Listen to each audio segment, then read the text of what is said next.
নমস্কার দর্শক বন্ধুরা, স্পোর্টস ওয়েব ইন্ডিয়ায় আপনাদের সকলকে স্বাগত।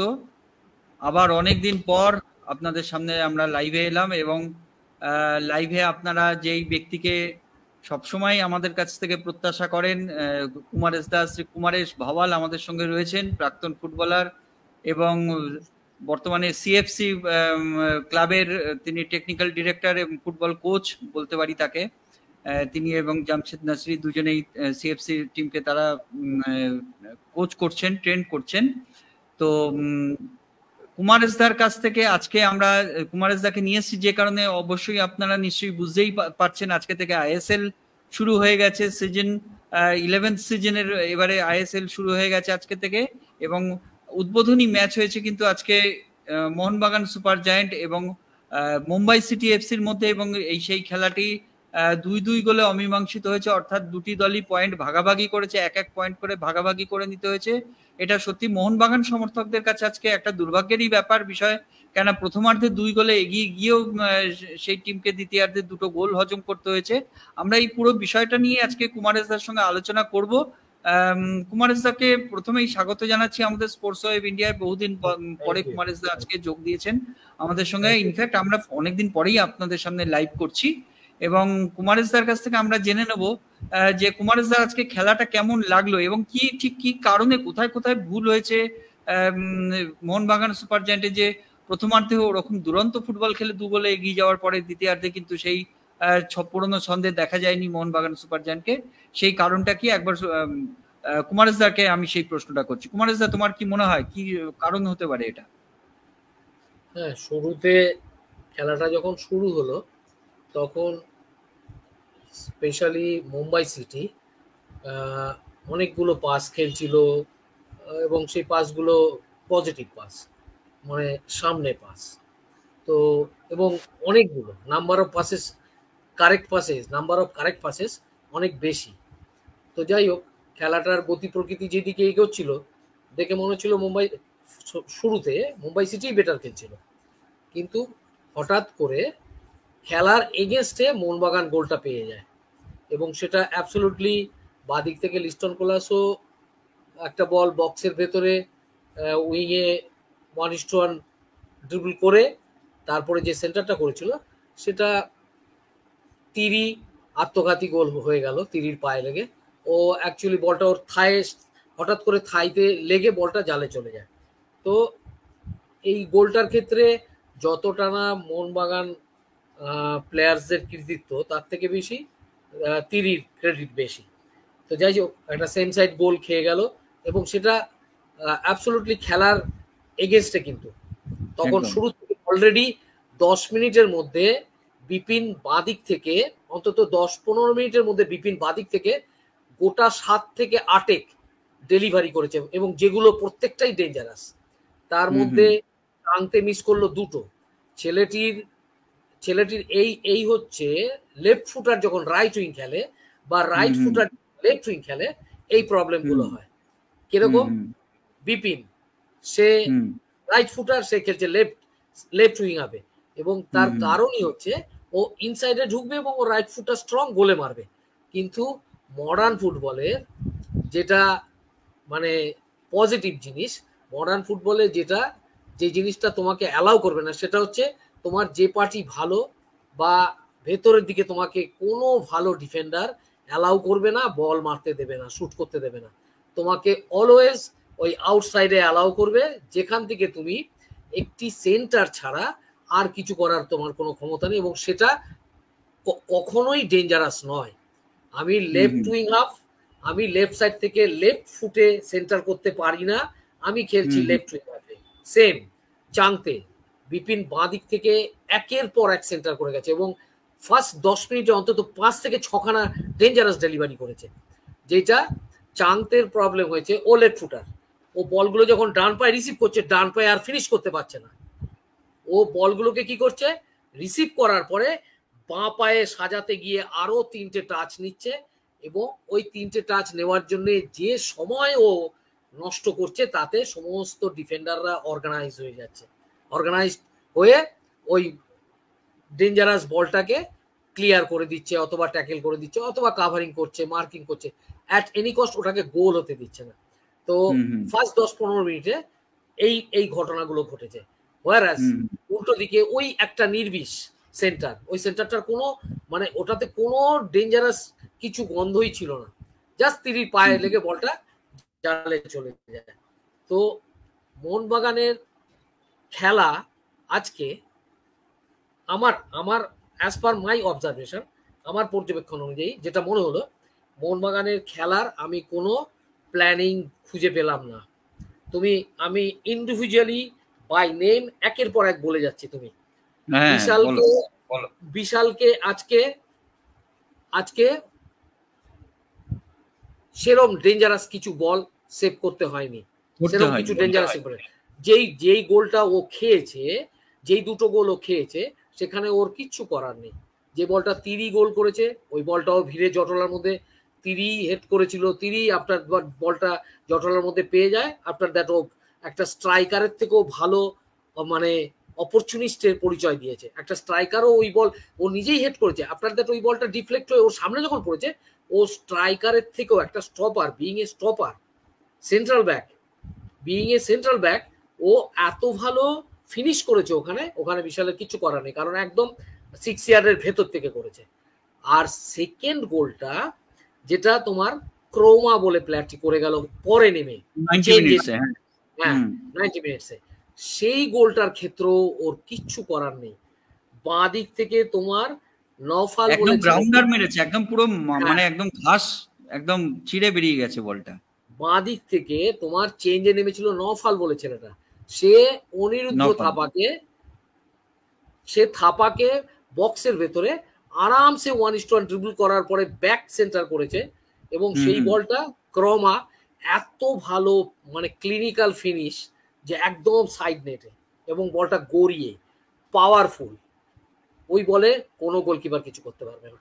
এছাড়া বিশালকে আজকে কিছু কিন্তু সেভ করার খুব দারুণ সেভ করতে হয়েছে, ট্রিমেন্ডাস কিছু না, কিন্তু যে সেন্টারগুলো স্পেশালি বাঁ দিক থেকে বিপিন করে গেছে, বিপিন করেছে। হ্যাঁ, চাংটেও একটা সেন্টার করেছিল, সেটা মুম্বাই সিটি ওই 10-15 মিনিটের মধ্যে ডান দিক থেকে চাংটে একটা ভালো লিফট করে বল দিয়েছিল, সেটা হেড করলো বাইরে। ওই বলটাও কিন্তু তাহলে ওপেনিং বলতে তোমার দেখো মুম্বাই সিটি ফার্স্ট হাফে এতগুলো ওপেনিং করেছে, যেখানে বিপিন সেন্টার করেছে, চাংতে সেন্টার করেছে, রানে বলে ছেলেটা সেন্টার করে গেছে, নওফাল সেকেন্ড হাফে সেন্টার করেছে।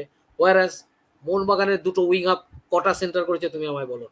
আমি তোমায় বলছি বিশাল কোনো ডিফিকাল্টি ফেস করতে হয়নি। অ্যালবার্টো বলে ছেলেটা গোল করে গেছে, স্টপার, নো ডাউট একটা স্টপার গোল করে গেছে। আফটার দ্যাট ডিফেন্সে ও উঠে যাওয়ার পরেই গোল খেলো মোহনবাগান, তখনও 2-1 জিতছিল, কিন্তু ও উঠে যাওয়ার পরে ওইখানটায় ওর ল্যাকিংটা, ওর অ্যাবসেন্সটা কেউ কভার করতে পারেনি। আশিস ডান দিক থেকে গেছে, একের পর এক গেছে। আশিসকে তো বারবার বিপিন বিট করে বেরিয়ে যাচ্ছিল, আশিসের দিকটা খুবই এইবার ওর ডান দিক মানে বিপিন আশিসকে আজকে খুব অবস্থা খারাপ করে দিয়েছে। 1:1 বলো, স্পিড বলো, বাঁ দিক থেকে একের পর এক সেন্টার করে গেছে বিপিন, এবং সেই জায়গাটায় দীপেন্দু কখনো কখনো কভার করেছে, আবার কখনো কখনো করতে পারেনি, কারণ আশিসের টেনাসিটি ছিল, আশিসের টেন্ডেন্সি ছিল ওই ওভারল্যাপে যাওয়া, কিন্তু এত ওভারল্যাপে গেছে, কিন্তু একটা সেন্টারিং বা একটা ডেলিভারি কিন্তু ফ্রুটফুল হয়নি। আশিসের সেন্টার থেকে একটাও কিন্তু গোল আসেনি, বা গোল করার মতন সিচুয়েশনও হয়নি, বা এমন কিছু ডেলিভারি দেখিনি যেটা অন্ধ লোকও হেড করে দিয়ে বা পুশ করে দিয়ে গোল করে দিয়ে চলে যাবে, বাট চেষ্টা করছিল, ওভারল্যাপে যাচ্ছিল। এইবার তুমি দেখো স্টিওয়ার্ট, সে লাস্ট ইয়ারে মুম্বাই সিটি, কেন লাস্ট 2 বছর ধরে জামশেদপুর, মুম্বাই সিটি, সমস্ত টিমগুলোতে ও কিন্তু এই যে লাস্ট ইয়ারও ও 10খানা গোল করেছে, 10টা গোল করিয়েছে, এই ধরনের ও রেকর্ড। তার আগে জামশেদপুর থেকে ভালো খেলার জন্যই মুম্বাই সিটি, এবছর মোহনবাগান, কিন্তু আজকে ওর কন্ট্রিবিউশন বলো, আজকে সেই ফর্মের ধারে কাছে যেতে পারেনি। এইবার অ্যাপুইয়া বলো মাঝ মাঠে, এই যে মিডল হাফ, অ্যাপুইয়া বলো, অভিষেক বাচ্চা ছেলে, ঠিক আছে ফেলিওর, অ্যাপুইয়া ইন্ডিয়া টিমের খেলা ছেলে, তার কন্ট্রিবিউশন কি? সেকেন্ডলি লিস্টন কোলাসো, যদি 10টা বল পেয়ে থাকে তার মধ্যে 9টা ভুল, না শুটিং, না ডেলিভারি, না 1:1 ড্রিবলিং, না final pass, nothing, big zero. এরপরে আসছি তোমার কামিংস অ্যান্ড পেট্রাটোস, শুধু মিস পাস, বাজে শুটিং, বাজে ড্রিবলিং, আননেসেসারিলি বল হোল্ডিং। ভালো বল পেয়েছিল মাঝ মাঠে, যেটা ব্লক করে দিল, খুব ভালো বলটা পেয়েছিল এবং কাউন্টার অ্যাটাকে বলটা পেয়েছে এবং ওখানে গোলও হতে পারতো। ওইখানে দরকার ইম্প্রোভাইজেশন। ওই মুহূর্তে ও যেটা করলো, বলটা ধরে ঘুরলো আর পাস করলো, আর অপোনেন্ট যে ছিল সে ব্লক করলো। ওইখানে ওই পাস করার নাম করে ও আউটসাইড ড্রিবল করতে পারতো, তাহলে পাসিং এর অপশনটা ওপেন হয়ে যেত। ও ধরে ঘুরেই পাস করলো, ন্যাচারালি লাইনটা ব্লক হলো, ওই বলটাই কাউন্টার হয়ে গেল। এবার ওইখানে যে ছোট ছোট ইম্প্রোভাইজেশন দরকার, ওই কোয়ালিটির প্লেয়ার পেট্রাটোস নয়। ও এই সমস্ত ভালো টিমের এগেনস্টে কোনোদিনও লাস্ট 2 ইয়ার্সে এই সমস্ত ভালো টিমের এগেনস্টে বা লাস্ট ইয়ারে কোনো ভালো টিমের এগেনস্টে কখনোই কিছু করতে পারেনি, বিকজ অফ ওর স্ট্রাইকার খেলার যে কোয়ালিটিস দরকার হয়, ও তো স্ট্রাইকিং জোনেই থাকে না। দুটো স্ট্রাইকার যদি দুটো স্টপারের সঙ্গে অল টাইম লেগে থাকে বা ওই বক্স এরিয়ার মধ্যে থাকে, তাহলে স্টপারদের জন্য বিড়ম্বনা, স্টপারদের জন্য একটা ট্রাবল। কিন্তু ও তো বক্সের আশপাশে কর্নার কিক, হ্যাঁ, মিডফিল্ডে এসে মিডফিল্ড থেকে শুটিং। আজকে দেখো কামিংস কোনো কন্ট্রিবিউশন নেই, কিন্তু গোল মোহনবাগান যে দুটো করেছে সে দুটোর মধ্যে এদের কোনো কন্ট্রিবিউশন নেই। একটা আত্মঘাতী আর একটা স্টপারটা ওই কর্নার কিক থেকে ডিফ্লেক্টেড বল বা খেলার মধ্যে ডিফ্লেক্টেড বলই ওটাকে গোলে মেরেছে। হ্যাঁ, শুট করেছে। হ্যাঁ, আমি দেখলাম দুটো দলেরই স্টপারের মধ্যে অদ্ভুত গোল করার মানে অপরচুনিস্ট, স্টপাররা অপরচুনিস্ট, স্ট্রাইকাররা সে কাজটা করতে পারে। রড্রিগেজের কিন্তু গোল করার মানে একটা টেন্ডেন্সি আছে ওর, অন্য ইয়েতেও আমি দেখেছি, যা আমরা জেনেছি যে উঠে গিয়ে গোল করার একটা প্রবণতা ওর মধ্যে রয়েছে, অনেকগুলো ম্যাচেও গোল করেছে। মডার্ন ফুটবলে তোমার যখনই ডেড বল সিচুয়েশন হচ্ছে, স্পেশালি কর্নার, তখন তো স্টপাররা যাবেই হেড করতে, ওটা তো একটা গ্রেট অপরচুনিটি, হ্যাঁ, যেখানে হেডিং করা যায় ভিড়ভাড়ের মধ্যে। কিন্তু এইবার তুমি আমায় বলো, একটা টিমের যদি অ্যাট এ টাইম এতগুলো ছেলে ফেলিওর হয়, তাহলে তার পারফরমেন্সটা কি হতে পারে? আজকে কপাল ভালো যে মোহনবাগান ম্যাচটা হেরে যায়নি, কারণ মুম্বাই সিটি মোহনবাগানের থেকে অনেক বেটার খেলেছে। ওদের খেলার মধ্যে প্ল্যানিং ছিল, ওদের খেলার মধ্যে সৌন্দর্য ছিল, ওদের খেলার মধ্যে শার্পনেস ছিল, যার জন্যে ফার্স্ট হাফে অন্তত 2 গোল হয়ে যাওয়া, 2 গোল ডাউন হওয়া উচিত ছিল ওই বিফোর ওই তিরির গোলটার আগে। চাংতে যে বলগুলো ডান পায়ে রিসিভ করার পরে ইমিডিয়েটলি শুট করা দরকার, সেই বলও বা পায়ে সাজাতে গিয়ে নষ্ট করেছে দুবার।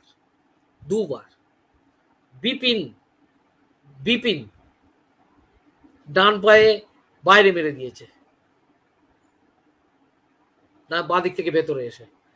তারপরে আমি তাহলে এই জায়গায় প্রশ্নটা করতে চাই, তাহলে দাদা প্রথমার্ধে মুম্বাই সিটি এফসি ওরকম দুরন্ত শুরুটা করেছিল যেরকম ভাবে, তারপরে ওই তিরির যে আত্মঘাতী গোলটা হলো, তারপরেই ওরা ব্যাকফুটে চলে আসে এবং মোহনবাগান অনেকগুলো আক্রমণ সানায়, পাল্টা আক্রমণ থেকে গোলগুলো পেয়ে যায়, প্রথমার্ধেই গোলটা পেয়ে যায়। কিন্তু আমার কথা হচ্ছে কি, তাহলে মুম্বাই সিটি এফসি যখন এতটাই তারা মানে আক্রমণাত্মক ছিল, কি কারণে মোহনবাগানের ওই আক্রমণের কাছে তারা ওরকম ভাবে ফার্স্ট হাফে তারা আত্মসমর্পণ করলো, কেনই বা করলো? না, ফার্স্ট হাফে তোমাকে দেখতে হবে যে গোলটা কিন্তু খেলার এগেইনস্টে হয়েছে। গোলটার জন্য কিন্তু আমি মোহনবাগান প্লেয়ারদের, আমি প্রথম গোলটার কথা বলছি না, আমি আত্মঘাতী গোলটার কথা বলছি না। সেকেন্ড গোলটাও হয়েছে টোটালি খেলার এগেইনস্টে। তো মুম্বাই সিটি আজকে যখন 2 গোলেও হারছে না, মোহনবাগান যখন 2 গোলেও হারছে, তখনও আমি জানতাম এই গোল শোধ হবে, তখনও আমি জানতাম, বিকজ অফ ওদের খেলা। কারণ ওরা শুরুর থেকে একদম ফার্স্ট মিনিট থেকে এত পাস খেলছিল এবং ওদের ওই পাসিং এর মধ্যে প্ল্যানিং ছিল। ওদের প্ল্যানিং এটাই ছিল উইং প্লে। বাঁ দিক থেকে বিপিন অন্তত 10খানা সেন্টার করে গেছে ফার্স্ট হাফে, যা গোটা খেলাতে লিস্টন করেনি। Right wing totally stop. ওদের মোহনবাগানের প্ল্যানিং এ ছিল কি লেফট উইং থেকে লিস্টন আর ডান দিক থেকে রায়। তো লিস্টনের সুভাশিস ফার্স্ট হাফে কেন টোটাল খেলা সুভাশিস কবার গেছে ওভারল্যাপে? একবারও না। সেখানে লিস্টন করেছে বাদিক থেকে কটা সেন্টার করেছে? একটা, যেটা করেছে সেটা আত্মঘাতী গোল খেয়েছে মুম্বাই সিটি। ডান দিক থেকে কে কটা সেন্টার করেছে? রাই করেছে, বাট সেন্টারগুলোর মধ্যে কোনো ছিল না, পারফেকশন ছিল না, বা ইন্টেলিজেন্স ছিল না ডেলিভারি গুলোর মধ্যে। তাহলে খেলাটা মোহনবাগান আজকে যে দুটো গোল পেয়েছে সেই গোল দুটো অ্যাবসলিউটলি খেলার এগেনস্টে। কোনো ভালো প্ল্যানিং, কোনো দারুণ 1-1 ড্রিবলিং, কোনো ইন্ডিভিজুয়াল ব্রিলিয়ান্স থেকে নয়। এরকম হয়, এরকম অনেক সময় দেখা যায় যে একটা টিম ভালো খেলছে, অপোনেন্ট টিম ভালো না খেলে হঠাৎ করে একটা সুযোগ পেলো, সেটা অ্যাভেল করে ফেললো। তা আজকে সেই, কিন্তু দেখো যদি মোহনবাগান টিমের তুমি ভাবতে পারো একটা টিম এত কোটি টাকার টিম, সেই টিম 2 গোলে জিতছে, সেই টিম 2 গোলে জেতার পরে সেই টিম 2 গোল হজম করেছে, এটা কি লজ্জাজনক নয়? আমি এক্স্যাক্টলি একদম তুমি ঠিক পয়েন্টে এসছো। আমি এই প্রশ্নটা তোমাকে করতাম যে মোহনবাগানের এবারে ডুরান্ডেও আমরা যে প্রবণতাটা দেখেছি এবং আইএসএল এর প্রথম ম্যাচেও সেই প্রবণতা অব্যাহত রইল, যে গোল করে এগিয়ে গিয়ে আবার গোল খাওয়া। এটা কি তুমি বলতে চাইছো আনোয়ার আলী নেই বলে যে ডিফেন্সের উপর একটা চাপ তো অবশ্যই পড়েছে? আনোয়ার আলী তো একটা অভিজ্ঞ ডিফেন্ডার, তার না থাকাটা একটা নিশ্চয়ই মাসুল দিতে হচ্ছে। এবং তার জায়গায় দীপেন্দু বিশ্বাস যে ছেলেটি এসে একদমই নতুন ছেলে, যদিও সে প্রতিশ্রুতিমান প্রতিভাবান ছেলে, কিন্তু তার তো একটু শিখতে বা তার আরো অভিজ্ঞতা সঞ্চয় করতে একটু দেরি লাগবে। এই জায়গাটায় কি মানে মলিনাকে, মোহনবাগান কোচ, তাকে কি একটু নজর দিতে হবে যে ডিফেন্সটা বারবার কেন এগিয়ে গিয়ে তাদের আক্রমণ ভাগটা এত ভালো, অথচ ডিফেন্সের জন্য কিন্তু বারবার গোল খেয়ে পিছিয়ে যেতে হচ্ছে। এইটা কি তুমি মনে করো যে আইএসএল এ এবারে ইন দ্য লং রান এইটা কি মোহনবাগানকে ভোগাতে পারে? দেখো আনোয়ার আলী গত বছরও ছিল, আনোয়ার আলীকে বসিয়ে দীপেন্দুকে খেলিয়েছে, তুমি ভালো করে মনে করে দেখো। আনোয়ার আলী গতবার মোহনবাগানে ছিল, আনোয়ার আলীকে বসিয়ে দীপেন্দুকে খেলিয়েছে। তার মানে আনোয়ার আলী কতটা ডিপেন্ডেবল, আনোয়ার আলী তার মানে কতটা ডিপেন্ডেবল। আমার মনে হয় না আনোয়ার আলী থাকলেও আজকে কিছু সুবিধার হতো, কারণ তোমার 11 সাইড খেলা, সেখানে 8 থেকে 9টা প্লেয়ার ফেলিওর। মিডফিল্ড দুটো দেখো, যার জন্য মিডফিল্ড দুটোকে চেঞ্জ করলো, সাহাল এবং থাপা, অভিষেক এবং অ্যাপুইয়ার জায়গায়। অভিষেক অ্যাপুইয়া যদি ভালো খেলতে তাহলে সাহাল আর একে নামাতো না, সাহাল আর থাপাকে নামাতো না। তাহলে তুমি একটা টিম দেখতে পাচ্ছ মেজরিটি প্লেয়ার ফেলিওর, তাহলে সেই টিমটা কি করে পারফর্ম করবে? সেখানে শুধু একটা আনোয়ার আলী হয়ে যাবে? আমার মনে হয় না দীপেন্দু আনোয়ার আলীর থেকে খুব একটা কম কিছু, সেটা লোকে বলবে। যদি দীপেন্দু লাস্ট ইয়ারে, দীপেন্দুর মধ্যে যদি প্রতিভা না থাকতো, দীপেন্দুর মধ্যে যদি কোয়ালিটি না থাকতো, তাহলে ওকে লাস্ট ইয়ারে 3 বছরের এগ্রিমেন্ট করাতো না, দীপেন্দুকে তাহলে এবছর রাখতো না। ওর মধ্যে কোয়ালিটি আছে, লাস্ট ইয়ার খেলেছে, তাই ওকে এবছর ওর এগ্রিমেন্টটা আরো এক্সটেন্ড করেছে। অতএব লাস্ট ইয়ারও আমরা দেখেছি প্রমাণিত, আনোয়ার আলী নো ডাউট ভালো প্লেয়ার, ইন্ডিয়া টিমে খেলেছে, কিন্তু দীপেন্দুও খারাপ নয়, যার জন্য দীপেন্দুকে দিয়ে শুরু করিয়েছে। এবার আনোয়ার থাকলেই, একটা ডিফেন্স থাকলেই যে এই ধরনের মানে ডিফেন্সিভ অর্গানাইজেশন একদম চাঙ্গা হয়ে যেত বা সঠিক একদম পারফেক্ট হয়ে যেত, তা নয়। Football is a team game, এটা তোমায় মনে রাখতে হবে। আজকে সুভাশিসকে আমার ভালো লাগলো, ও 1-1 চাং থেকে দেখলাম সুন্দর ট্যাকেল করলো। আফটার দ্যাট একটা কর্নার ডেড বল সিচুয়েশনে ও যদি হেডটা না করতো না, বলটা তিরির মাথায় পড়তো এবং মোহনবাগান ফার্স্ট হাফেই শোধ হয়ে যেত গোলটা। মোহনবাগান যখন 1 গোল করে, তারপরে একটা কর্নার কিক থেকে তিরি বলটাতে হেড করবে একদম ঠিক তার আগে সুভাশিস কোথার থেকে এসে বলটাকে ফ্লিক করে দিল একদম রাইট টাইমে, রাইট মোমেন্টে। তো মোহনবাগান টিমের এই যে ডিফেন্সিভ অর্গানাইজেশন, হ্যাঁ নতুন যে ছেলেটি এসেছে তোমার গোল করলো যে ছেলেটি অ্যালবার্টো, এই ছেলেটি যথেষ্ট ভালো ওর উপর, এবং ও উঠে যাওয়ার পরেই দেখো ওই মাঝখান থেকেই গোলটা এসে গেল, এই মুম্বাই সিটির গোলটা। নতুন যে টম অলডেড বলে যে আরেকটা বিদেশিকে নামানো হয়েছিল, তার উপস্থিতিতেই কিন্তু গোলটা হয়েছে। 90 মিনিটে যে গোলটা খেলো, সে কিন্তু তখন ডিফেন্সে ছিল। মোহনবাগানে যে বিদেশিগুলো খেলছে তার মধ্যে কামিংস, পেত্রাতোস গত মানে পুরনো ওরা, এবছর যে নতুন ছেলেগুলো এসেছে তাদেরকে এখনই কিছু বলা ঠিক হবে না, কিন্তু আমার দেখে খুব একটা ভালো লাগেনি। সেকেন্ডলি মোহনবাগান টিমের তুমি যদি টিম লিস্ট দেখো, সেই দেখো গত 2 বছর ধরে লিস্টন মনবির অ্যাটাকিং থার্ডে, লিস্টন মনবির, তারপরে তোমার এই পেত্রাতোস গত বছরও দেখো, হ্যাঁ। আফটার দ্যাট তুমি মিডফিল্ডে যাও, সেই দীপক টাংরি, মানে যেই ছেলেগুলোর মধ্যে কোনো ক্রিয়েটিভিটি নেই, ক্রিয়েটিভিটি না থাকলে মুশকিল। এই আইএসএল এ আমি একটা ফরেনারকে দেখলাম, মোহনবাগানের ফরেনারকে, সে যেভাবে শুট মারলো, আমার সিএফসির প্লেয়াররাও ওই ধরনের শুট মারে, মানে does not have any sense of shooting. Shooting করার যে একটা আইডিয়া হয়, বলের কোথায় মারলে বলটা টার্গেটে যেতে পারে, মানে দেখে অবাক লাগলো। গ্যালারিতে গেছে বলটা, একটা ফরেনার আইএসএল খেলছে। তো আমার সিএফসি প্লেয়ারের কথা মনে পড়লো। আমার সিএফসিতে বাচ্চা বাচ্চা ছেলেরা যা করে, যে আইএসএল এ ফরেনাররা তাই করছে। অবাক আমি, কারা কারা প্লেয়ার সিলেকশন করে। মোহনবাগান টিমের টাকার অভাব নেই, পারলে ম্যানচেস্টার সিটির মতন টিম করতে পারে।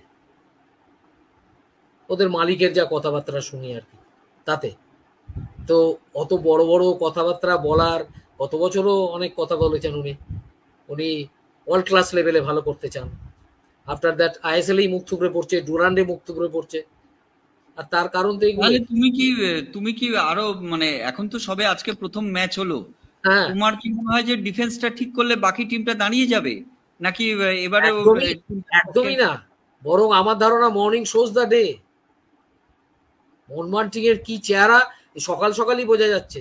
ডুরান্ড ফেলিওর, ও বিশাল কায়েত রোজ টাইব্রেকার পাবে না, আইএসএল এ রোজ টাইব্রেকার হবে না। ডুরান্ড একটা টুর্নামেন্ট, সেখানে সেমিফাইনালে টাইব্রেকার, কোয়ার্টার ফাইনালে টাইব্রেকার, ফাইনালেও টাইব্রেকার হতে পারে, বাট আইএসএল এ তো রোজ রোজ টাইব্রেকার হবে না। এখানে আইদার তোমার খেলে জিততে হবে, অথবা হারতে হবে বা ড্র করতে হবে, যে কোনো একটা, জেতা হারা ড্র, যে কোনো তিনটের যে কোনো একটা অপশনে যেতে হবে। এখানে তো আর ওই টাইব্রেকারের দোহা দিয়ে রোজ বিশাল কাজ জিতে দেবে, তা তো হবে না। অ্যাকচুয়ালি একদমই তাই, মানে ডিফেন্সে বলতে গেলে বিশাল কায়েত ছাড়া আর মানে গোলকিপার ছাড়া আর সেরকম ভাবে মোহনবাগানের রিজার্ভ বেঞ্চে যে ছেলেটি আছে, রিজার্ভ বেঞ্চে যে ছেলেটি আছে ধীরাজ বলে, ওই ছেলেটি আন্ডার 17 ওয়ার্ল্ড কাপ খেলেছিল 2017। ওই ছেলেটির মধ্যে ট্যালেন্ট আছে, বাট অন্যান্য পজিশনে যে টিম, তাতে আমার মনে হয় না খুব একটা এই টিমের খুব একটা ম্যাকলারেন তো এখনো সুস্থ হয়ে উঠতে পারেনি। ম্যাকলারেন যে সবথেকে আইএসএল এর দামি প্লেয়ার, হ্যাঁ, এই লিগ থেকে যাকে আনা হয়েছে এবং হাইয়েস্ট স্কোরার এই লিগে, তো তাকে আনা হয়েছে, তো সে এখনো সুস্থ হয়ে উঠতে পারেনি। তোমার কি মনে হয় কোথাও একটা চোট আঘাত বা একটা টিমে ফিটনেসের সমস্যা কি এখনো পর্যন্ত মোহনবাগানকে ভোগাচ্ছে? সবে মোহনবাগান টিম যে সবে শুরু করলো তা নয়, এর আগে ডুরান্ডে আমি ধরলাম আইএসএল এর প্র্যাকটিস ম্যাচ হিসাবে ডুরান্ডকে ধরলাম, তো একদম যে ফার্স্ট ডে ম্যাচ খেলছে তা তো নয়, এই টিমটাই ডুরান্ড খেলেছে, তাই না? তাহলে এটা তো বলতে পারি আমি যে ডুরান্ডে যখন 3-4টে প্র্যাকটিস ম্যাচই ধরলাম ওগুলোকে, তো 3-4টে প্র্যাকটিস ম্যাচ যখন হয়ে গেছে, আফটার দ্যাট আমার আজকে মোহনবাগান টিমের খেলা দেখে আমার 1 নম্বর মনে হলো না ওদের কোনো প্ল্যানিং আছে, 2 নম্বর এটাও মনে হলো না দে আর এফিসিয়েন্ট অথবা দে আর কেপেবল ভালো কিছু করার। কারণ আমি লাস্ট 2 ইয়ার্স ধরে দেখছি, পেট্রাটোসকে দেখছি, কামিংসকে দেখছি, ওই দেখবে ছোট ছোট টিমের এগেনস্টে গোল করে, বা যে টিমটা আইএসএল এ একদম শেষ চারে ওই তাদের সাথে গোল করবে, আফটার দ্যাট সেলিব্রেশন করবে, বুক চাপড়াবে, গ্যালারির দিকে ছুটে গিয়ে ওদেরকে এক্সাইট করবে, এই হচ্ছে ওদের এইসব ড্রামাগুলো। আর ওদের যেহেতু দেখো হাসিই পায়, ফুটবল যদি এরকম বিজনেসম্যান চালায়, আর বিজনেসম্যান যদি এই ধরনের কমেন্টস করে, হ্যাঁ, তখন তো হাস্যকরই লাগে। নন টেকনিক্যাল লোকের মতন কথাবার্তা। সবথেকে বড় কথা, যখন এই প্রসঙ্গটা তুললে প্লেয়াররাও বুঝে গেছে যে আমি কিছু এফেক্টিভ কিছু মাঠে করতে না পারি, না পারি, আমাকে ড্রামা করতে হবে, তাহলে আমি পরের বছর থাকবো। এবং আইএসএল দেখে আমার মনে হয় না এটা দেশের ফুটবলের একটা ইমপ্রুভমেন্ট, দেশের ফুটবল ডেভেলপমেন্টের জন্য এই টুর্নামেন্ট। আমার এখানে মনে হয় কিছু অযোগ্য লোককে পয়সা পাইয়ে দেওয়া, হ্যাঁ, তারা কোটি কোটি টাকা পাচ্ছে। কিছু এই যে দলের একটা মনোভাব, কলকাতা লিগ যেটা তোমরা খেলেছো একটা সময় চুটিয়ে, বা কয়েক বছর আগে পর্যন্ত কলকাতা লিগের এত আধিপত্য ছিল, এত গুরুত্বপূর্ণ একটা ভূমিকা ছিল, কলকাতা লিগ থেকে অনেক ভালো ভালো প্লেয়ার উঠে এসছে, ভারত কাঁপানো প্লেয়ার তারা।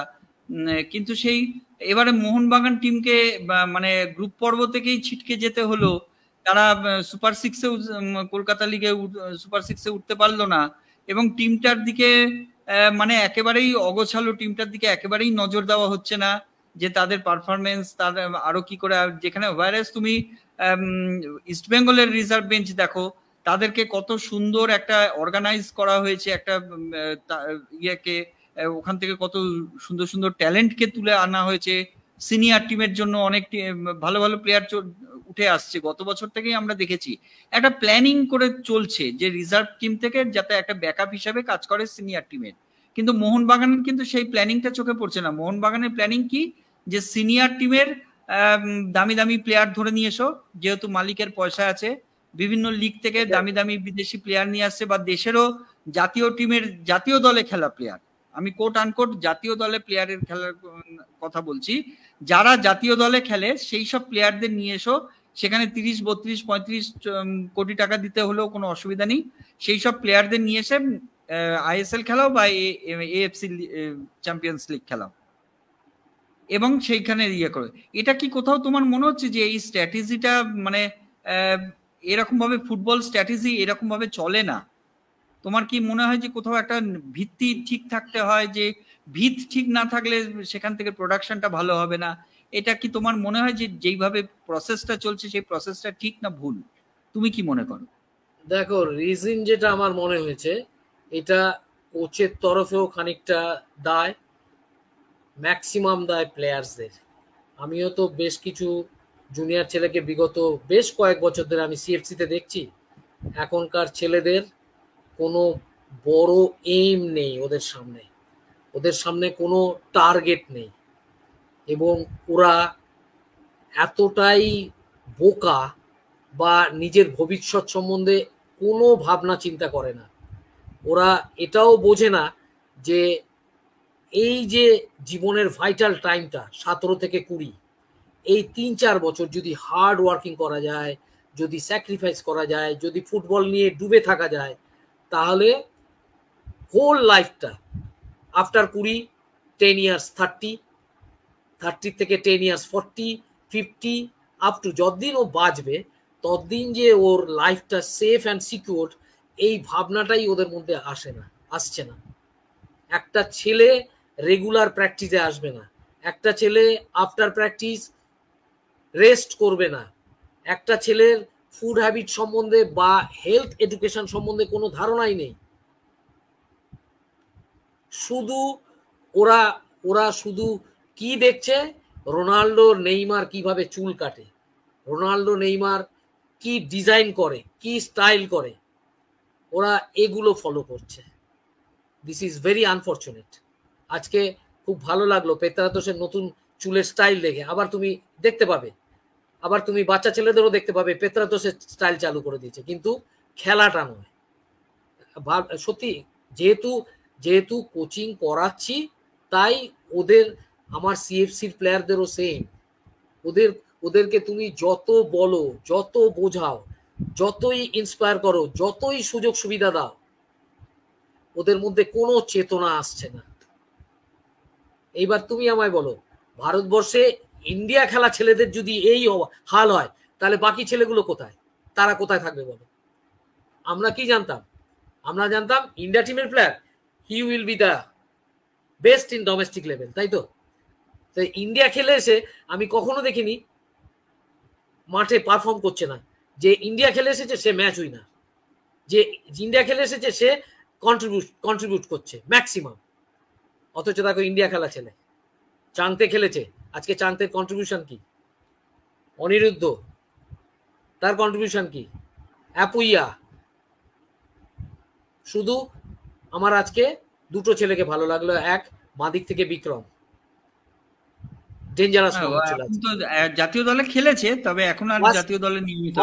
10 to 15 মিনিটসে ও বাঁ দিক থেকে 7 থেকে 8 খানা ডেলিভারি করেছে, যেগুলো যে কোনো সময় গোল হতে পারত। তো এই ব্যাপারগুলো আমি প্রথমে, দেখো মাঠে তো আর অফিসিয়ালরা খেলতে আসে না বা কোচ খেলে না, মাঠে পারফর্ম করে প্লেয়াররা, অতএব প্লেয়ার্সদেরকে দায় নিতে হবে যে ফুটবলটার এই অবস্থা কেন, তোমার যেটা প্রশ্ন ছিল, তাই না? আজকে তুমি দেখো আমার বাঙালিদের কি অবস্থা। মোহনবাগান টিমে কটা বাঙালি ছেলে খেলছে? সুভাশিস আর অভিষেক আর দীপেন্দ্র, তিনটে। এইবার এরম ভাবে আইএসএল এ কটা বাঙালি ছেলে খেলছে? তুমি ইস্ট বেঙ্গলে দেখো গিয়ে, ইস্ট বেঙ্গলে গিয়ে দেখো তো, ভাবো ইস্ট বেঙ্গলে গিয়ে দেখো কটা বাঙালি ছেলে, মোহনবাগান টিমে দেখো আন্ডার ডেভেলপমেন্টে কটা বাঙালি ছেলে।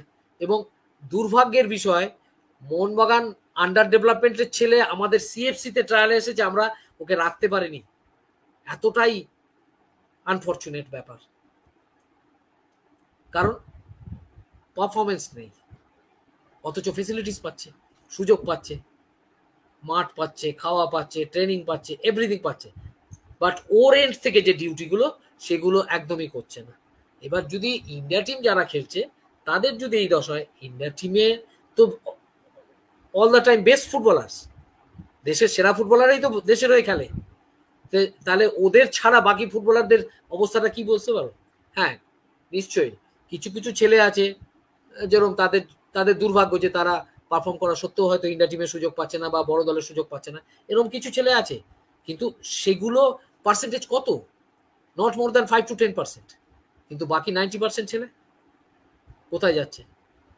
তো সেই দিকে আমার মনে হয় সেই দিকে একটু ফোকাস করলে ভালো হবে।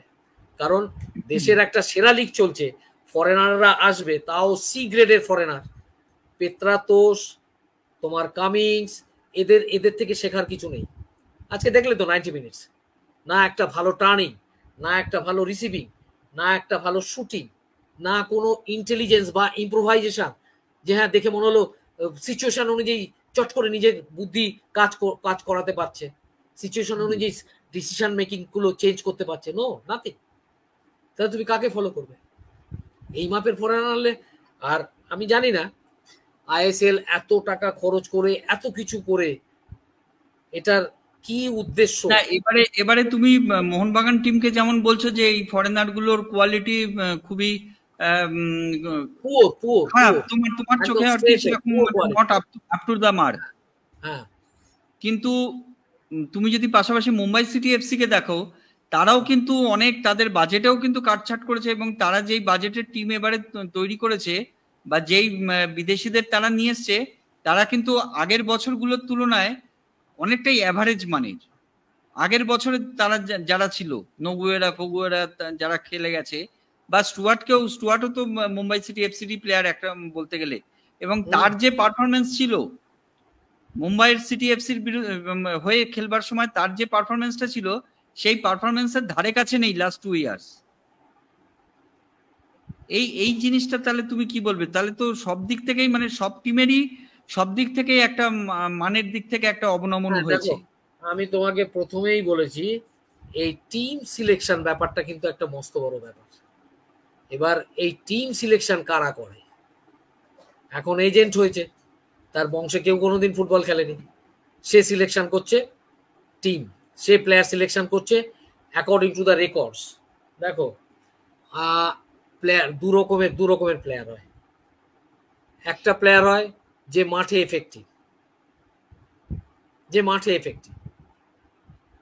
যে মাঠে উইনার, যার ডিফারেন্স মেক করার ক্ষমতা আছে, একটা প্লেয়ার হয় সেই ধরনের। আর আরেক দল খেলোয়াড় হয় যারা ওই ঝাঁকে থাকে, দলে থাকে, হ্যাঁ, এবং তারা দেখবে বছরের পর বছর থেকে যাচ্ছে, কিন্তু কোনো সময় দেখবে না যে টিমকে ম্যাচ জেতাচ্ছে, টিমের প্রয়োজনে ম্যাচ খেলে ফেলছে, পারফর্ম করছে টিমের প্রয়োজনে বা ভাইটাল টাইমে, তখন দেখবে পারছে না। তো এই ধরনের প্লেয়ারের সংখ্যা হয়ে গেছে বেশি। প্রদীপদা বলতেন ঝাঁকের কই, দলে থাকবে, ইন্ডিভিজুয়ালি কিছু করার ক্ষমতা নেই। তো এই এখন এই ধরনের প্লেয়ারের সংখ্যা বেশি হয়ে গেছে। সেখানে তুমি কি করে প্রত্যাশা করা যায় যে ভালো ফুটবল দেখবে বা একটা টিমকে, বা তোমার যেটা পছন্দের দল সেই টিমকে চ্যাম্পিয়ন করবে। দেখো মোহনবাগান গত 2-3 বছর ধরে প্লেয়াররা যত না কথা বলে তার থেকে বেশি মালিক কথা বলে, অথচ মাঠে আমরা দেখছি, মাঠে পারফরমেন্স দেখছি, ওই ঝড়ে বক মরে ফকিরের কেরামতি বাড়ে, সেরকম একটা ব্যাপার। আজকেও তাই হচ্ছিল। আজকেও যে মোহনবাগান ভালো খেলেছে তাই গোল পেয়েছে, বা একটা টিম যখন দুগোল হেরে যায় তখন টিমের কোয়ালিটি, টিমের ডিফেন্সিভ অর্গানাইজেশন, তখন এভরিথিং নিয়ে প্রশ্ন ওঠে। কিন্তু যে 2 গোলে যেতাম আজ কি করে ভাই 2 গোল ড্র হয়ে গেল, কপাল ভালো হেরে যায়নি। ফার্স্ট হাফে যদি বিক্রমের ওই ডেলিভারি গুলো চাংতে হোক, যে কেউ স্টপারে যে ছিল, স্ট্রাইকারে যে ছিল, প্রত্যেকে মিস করে গেছে, হেড করেছে ফাঁকা হেড করেছে বাইরে। তো ওইগুলো যদি হতো তাহলে আজকেও, গত কয়েক বছর ধরে মোহনবাগান টিম যতটা না ভালো ফুটবল খেলছে তার থেকে বেশি ভাগ্য সুপ্রসন্ন যাচ্ছে। এবং এই মুম্বাই সিটি একটা টিম যাকে কোনো সময় হারাতে পারছে না, আজকে 2 গোলে জিতেও হারাতে পারলো না। আমি একদমই তাই। আমি একটা লাস্ট প্রশ্ন করব দাদা, সেটা হচ্ছে গিয়ে যে হ্যান্ডবলটা হলো মানে যে ইনজুরি টাইমে 93-94 মিনিটসের মাথায় একটা হ্যান্ডবল হয়েছিল, মোহনবাগান কিন্তু পেনাল্টি পেলেও পেতে পারতো। মুম্বাই সিটি এফসি মেহতাব সিং তার হাতে কিন্তু বল লেগেছিল, সেটা কিন্তু রেফারির নজরে দিয়ে যায়, রেফারি কিন্তু পেনাল্টি দেয় না। তাহলে ওই পেনাল্টিটা পেলে ওটা থেকে নিশ্চয়ই তাহলে আজকে কোনো রকম ভাবে জিতেও যেতে পারতো মোহনবাগান। বলছি তো এবার দেখো গত কয়েক বছর ধরেই রেফারির মান নিয়ে আমরা দেখছি, ওদের কোয়ালিটি অফ আইএসএল এর প্রথম ম্যাচে আবার সেই জিনিসটাই কিন্তু দেখা গেল, রেফারির অনেক ভুল সিদ্ধান্ত। এইবার তার থেকেও বেশি মনে করো, আরো বেশি অবাক হচ্ছি, সারা পৃথিবী জুড়ে খেলায় ডিসিশন যেগুলো ভুল করছে রেফারিরা, সেটা ভুলটা যাতে কারেকশন হয় তার বন্দোবস্ত হয়ে গেছে। তো সেটা আমাদের এখানে, তো সেই সিস্টেম আমাদের এখানে আসতে অসুবিধা কোথায়? ভার সিস্টেম এসছে। এবং কলকাতা লিগেও কিন্তু এই সুপার 6 এর ম্যাচে যাদবপুর ইউনিভার্সিটির সঙ্গে একটা টেকনোলজি, আমি জানি না তুমি শুনেছো কিনা, যাদবপুর ইউনিভার্সিটির সঙ্গে একটা টেকনোলজি, একটা আদান প্রদান হয়েছে, চুক্তি হয়েছে আইএফ এর, এবং সেখানে ইমপ্লিমেন্ট হয়েছে। মানে যদিও সেটা গোল লাইন ইয়ের ক্ষেত্রে বলটা ক্রস করলো কিনা শুধুমাত্র প্রিলিমিনারি সেই স্টেজেই রয়েছে, ওভারঅল খেলার উপরে কোনো সেই টেকনোলজি কাজ করবে না। কিন্তু তবু এই প্রচেষ্টাকে কিন্তু সাধুবাদ জানাতেই হয় যে আইএফএ কিন্তু তার সামর্থ্য মতো ছোট্ট রকম ভাবে একটা ভার সিস্টেম এনেছে। আমার সেখানেই প্রশ্ন যে আমাদেরকে কে দিব্যি দিয়েছে সিস্টেম চালু না করার জন্য? কেউ তো দিব্যি দেয়নি। তাহলে তো এই কনফিউশন গুলো থাকে না, বা যে ডিজার্ভিং সে জেতে, তাই না? যার যোগ্যতা আছে সে জিতবে, তাহলে তাই না? এই একটা সিস্টেমের জন্য, সিস্টেম অ্যাডপ্ট না করার জন্য মোহনবাগান সাপারার হয়ে গেল। আইএসএল এর যেই কারণে হয়নি সেটা হচ্ছে কি অনেক খরচ, ব্যয় সাপেক্ষ। একটা ম্যাচে প্রায় 25-30 লাখ টাকা লাগবে একটা ম্যাচে। এই ভার সিস্টেম আয়োজন করতে গেলে যে সফটওয়্যার, যে ক্যামেরা, যা প্রশিক্ষণ প্রাপ্ত যে যারা রয়েছে এই ভার চালাবে বলে, অসুবিধে কোথায়? কেউ তো কারোর পকেটের পয়সা দিয়ে করবে না, জনগণ আছে তো, জনগণের মারবে, সে টাকা দেবে, জনগণের মারবে, আমরা আছি তো, আমাদের থেকে ট্যাক্স নেবে, আমাদের থেকে নানান রকম চালাকি করে নেবে, নিয়ে মারবে। যেরকম সিএসসি টিম করছে, সিএসসি তো জনগণের পয়সাই মেরে টিম করা, যার জন্যই তো আবল তাবল প্ল্যান নিয়ে আসে পয়সা দিয়ে। যদি পয়সাটা রোজগার করাটা সঠিক উপায়ে অনেস্টলি করতো তাহলে কি আর এই সমস্ত প্লেয়ার আনতো? তখন বাজার করার সময় চিন্তা হতো যে আমার পকেটে এই কটা পয়সা আছে, আমি ভালোটাই নেব, খারাপটা নেব না। আর যদি রোজগারটা সেইভাবে হয় তাহলে অসুবিধা নেই তো। যত টাকাই হোক, জনগণ তো আছে ইন্ডিয়ায়, 150 কোটি 200 কোটি লোক তো আছে, তাদেরকে মারলেই তো পয়সা চলে আসবে। মারবো, ভর সিস্টেম চালাবো বা ভার চালাবো, তাই না? অসুবিধে কোথায়? একদম যথার্থ বলেছো। তাহলে আজকে অনুষ্ঠান এখানেই শেষ করছি দাদা। আজকে অনেকটাই আলোচনা হলো আমাদের, এবং সামগ্রিক কলকাতা ফুটবলকেও খানিকটা আমরা এই আলোচনার মধ্যে নিয়ে এলাম অল্প হলেও। আজকে এই পর্যন্তই থাক। কুমারেশদার কাছ থেকে আজকে আমরা গুরুত্বপূর্ণ ম্যাচ বিশ্লেষণ শুনলাম মোহনবাগান বনাম মুম্বাই সিটি এফসি। আপনারা ইতিমধ্যেই সেই ফলাফল জেনে গেছেন। আইএসএল খেলা যারা দেখেছেন বা যারা রেজাল্ট পরে খেলার পরেও যারা জানতে পেরেছেন বিভিন্ন গণমাধ্যমে, যে 2-2 গোলে আজকে কিন্তু অমীমাংসিতভাবে শেষ হয়েছে। অর্থাৎ দুটি দলই কিন্তু এক এক গোলে পয়েন্ট ভাগাভাগি করে নিয়েছে আইএসএল এর প্রথম ম্যাচে। এবং কুমারেশদা যেটা বলার চেষ্টা করলেন, একেবারেই কিন্তু মোহনবাগান সুপার জায়ান্টের পারফরমেন্স কিন্তু তার কাছে আশানুরূপ লাগেনি, এবং আগামী ম্যাচগুলো নিয়ে কিন্তু তিনি যথেষ্ট শঙ্কিত যে এই পারফরমেন্স যদি বজায় থাকে তাহলে এবারে। সেটার কারণ কিন্তু আমি লিস্ট অফ প্লেয়ার্স যা দেখলাম, এই প্লেয়ার্স দিয়ে হবে না যদি না ভাগ্য সুপ্রসন্ন থাকে। ওই যেদিন ভাগ্য ভালো থাকবে সেদিন হঠাৎ করে হবে। কিন্তু একটা টিমের লিস্ট অফ প্লেয়ার্স দেখলে সেখানে যদি কোয়ালিটি প্লেয়ার্স থাকে বা তোমার ইন্টেলিজেন্ট প্লেয়ার থাকে বা এফিশিয়েন্ট প্লেয়ার থাকে, সেটা দেখে বলে দেওয়া যায়। প্লেয়ার্সের কোয়ালিটি দেখলে সেটা দেখে বলে দেওয়া যায় এই টিমটা ভালো করবে। অ্যাট দ্য সেম টাইম আমি তোমায় বলছি মুম্বাই সিটি ভালো রেজাল্ট করবে, মিলিয়ে নিও তুমি। কারণ ও তো প্রথম দিন খেললো, ওর প্রথম দিনের খেলা যা দেখলাম, passing quality, planning, perfection, everything যা দেখলাম, এই টিমটা ভালো রেজাল্ট করবে ISL A. I am sure about that. But Mohun Bagan, I am sorry to say, এই টিম কেউ বাঁচাতে পারবে। তাহলে তুমি ইস্ট বেঙ্গলের সম্বন্ধেও একটু বলে যাও, তোমার কি মতামত এবারে ইস্ট বেঙ্গলের যে টিম হয়েছে এখনো পর্যন্ত, সেটা তুমি একটু ছোট্ট করে বলে দাও, ছোট্ট করে। এখনো আমি ইস্ট বেঙ্গলকে খেলতে দেখিনি। হ্যাঁ, মর্নিং শোজ দ্য ডে আমি জানি।